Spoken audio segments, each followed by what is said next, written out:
उत्तराखंड सरकार राज्य में बनने वाले खेल विश्वविद्यालय को देश का सर्वश्रेष्ठ मॉडल बनाने की दिशा में तेजी से कार्य कर रही है। इसी क्रम में खेल मंत्री रेखा आर्य ने खेल निदेशालय स्थित सभागार में विभागीय अधिकारियों के साथ एक अहम बैठक की। बैठक में मंत्री ने स्पष्ट निर्देश दिए कि देश भर में मौजूद सभी खेल विश्वविद्यालयों के वर्किंग मॉडल, कोर्सेज और स्टाफ स्ट्रक्चर का गहन अध्ययन कर उत्तराखंड में एक बेहतरीन और उदाहरण प्रस्तुत करने वाला मॉडल तैयार करें। खेल मंत्री रेखा आर्य ने अधिकारियों से कहा कि विश्वविद्यालय में किन किन पदों की आवश्यकता होगी उसका प्रस्ताव तैयार कर शासन से शीघ्र अनुमति ली जाए। साथ ही विश्वविद्यालय के पाठ्यक्रमों को यूजीसी से मान्यता दिलाने के लिए भी पत्राचार शुरू किया जाए।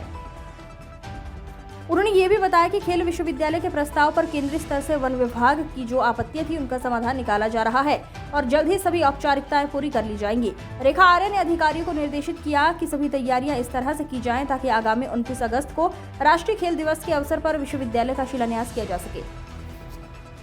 आज खेल विभाग की समीक्षा की गई है, जिसमें हमारे द्वारा एक लक्ष्य दिया गया है कि 29 अगस्त जिस दिन हमारा राष्ट्रीय खेल दिवस होगा उस दिन हम लोग अपने खेल विश्वविद्यालय जो कि गोलापार में स्थापित होने जा रहा है, जिसकी माननीय मुख्यमंत्री जी के द्वारा घोषणा भी की गई है, उसमें भूमि हस्तांतरण से लेकर उसका जो पूरा स्ट्रक्चर है वो किस प्रकार से हम लोगों ने तैयार करना है उसकी आज समीक्षा की गई है कि उस प्रोग्रेस में हम लोग कहाँ तक आगे बढ़े हैं। तो निश्चित रूप से खेल विश्वविद्यालय की भूमि हस्तांतरण की प्रक्रिया कुछ बड़ी है, जिसमें CA लैंड के लिए जो पूर्व में जो भूमि चिन्हित थी जिसको लेकर भारत सरकार के मंत्रालय द्वारा आपत्ति लगाई गई थी और आपत्ति लगाए जाने के बाद में पुनः परीक्षण किया गया। तो आज जो है वो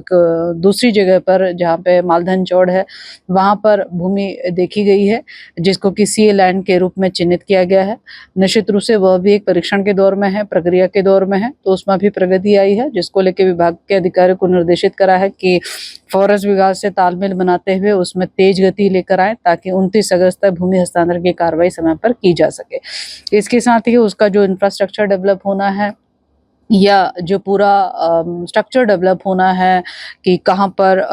चांसलर होने हैं, कहाँ पे वाइस चांसलर होने हैं, कहाँ रजिस्ट्रार होने हैं, इत्यादि इत्यादि जो भी हमारे को पदों की आवश्यकता है वो पद सृजन की कार्रवाई जो है वो तेजी से उस पर कार्रवाई करने का काम करें। मॉडल के रूप में हम चाहे गुजरात मॉडल यूनिवर्सिटी को हम टेकअप कर सकते हैं या पहाड़ी प्रदेशों के किसी मॉडल को जिसमें मणिपुर आता है और मेघालय आता है, यदि उनके मॉडल को हम लोग लेना चाहें तो हम उस और ज़रूर उसको परीक्षण कर लें ताकि हम लोग भी हमारे यहाँ जो बेहतरीन मॉडल उसमें है उसे हम आगे उसे बढ़ा पाए। तो उसको भी हम तेजी से करने के निर्देश दिए हैं ताकि कैबिनेट में इस पर निर्णय हो सके। ये तो खेल विश्वविद्यालय के लक्ष्य समय पर किए जाने का आज फिर विभाग को स्पष्टता के साथ में बताया गया है कि इसमें कोई ढिलाई नहीं की जानी चाहिए। इसके अलावा हमारे जो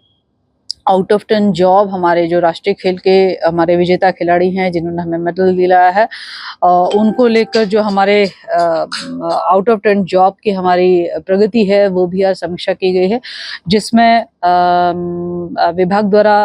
पूर्व में प्रस्ताव तैयार किया गया था, जिसमें कार्मिक विभाग द्वारा एक आपत्ति लगाई गई थी, जिसमें 243 पद जो हमारे को दिए जाने हमारे खिलाड़ियों को, उसके सापेक्ष हम लोगों ने लगभग 450 पदों की डिमांड करी थी, अधिसंख्य पदों की डिमांड करी थी, ताकि भविष्य में बार बार जो है वो कैबिनेट जाने की आवश्यकता ना पड़े, जिसको लेके कार्मिक विभाग ने